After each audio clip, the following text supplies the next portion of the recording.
Good morning. I wanted to bring you an update on the Beans316 approved blends playlist that I've been working on. I took a much longer hiatus from finishing it than I ever thought I would. I'm completely up to date. That includes his review today, being Saturday. Um, in making this playlist, the point of this playlist is to compile a list of every approved Beans316 tobacco. Approved doesn't mean he's head over heels in love with it and he's buying pounds of it and cellaring it. Approved just means approved. But making this playlist, I realized while making this playlist that he's done an awful lot of methodological work in creating a pretty comprehensive review breakdown. Not only does he tell you if he likes it or hates it, which is easy for him. If he dislikes it, it's easy for me to know not to add it. If he loves it, it's easy to add that to the Beans316 approved blends. Where his reviews get more methodical and they're kind of comprehensive is that middle ground area between 4.5 and 5.5. There's a lot of blends that kind of hit that middle ground for him, and I understand that just in my limited experience in reviewing my own personal smoking the blends that I've smoked. There's a lot of middle ground tobaccos. Sometimes it appears to me that where his service is really comprehensive and what he's doing that's fairly methodical, that I think maybe is lost on a lot of people. If you're not building a playlist like me, it could easily be lost on you, is for those middle ground blends, he wants to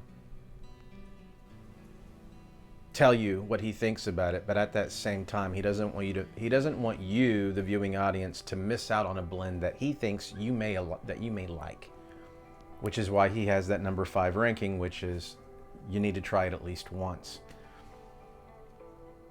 But what I did, if it was obvious to me, if it looked like he was straddling the fence and he didn't really care too much for the blend, and if it was a 4.5 to 5.5, and it looked like he didn't really care much for it, but he wanted to be cautious and tell you that you should probably try it, I didn't add it to the playlist.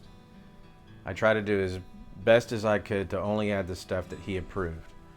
However, there were times I ran across middle ground tobaccos that I felt either he wanted to spend more time with or he himself wasn't too sure about, and I would add it depending on his reaction to it.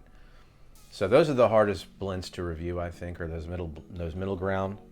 I could never create reviews like him because I lack the experience, quite frankly. And adding a numbering system the way he does that has definitions for each one, 1 to 10, is even more complex. I couldn't do it. It would just be a train wreck. I haven't spent enough time with enough different blends. And that's where, upon making this, or after making this playlist, I realized, wow, he's done a lot of work in making this as methodical as possible. Anyways, going forward, from here on out, I will always add the blends that he approves of, in the way that I'm explaining I made this Beans316 approved blends playlist. I will continue to keep it active and functioning, and I will update it. At a later date, I'm going to make another playlist. And again, I'm probably doing this more for me than I am for y'all, as with all the stuff I do. This is really for me. But if you want to be a part of it, I'm just letting you know it'll be here at a later date. I'm going to make another Beans316 approved blends playlist. It's going to be like his favorites, his absolute favorites. So it's going to have to be like a 7 or an 8 or above. It's just going to be the ones he gushes over that he really likes. That'll probably be 7 or above. And that'll be much easier for me to make. Okay. You have a great day.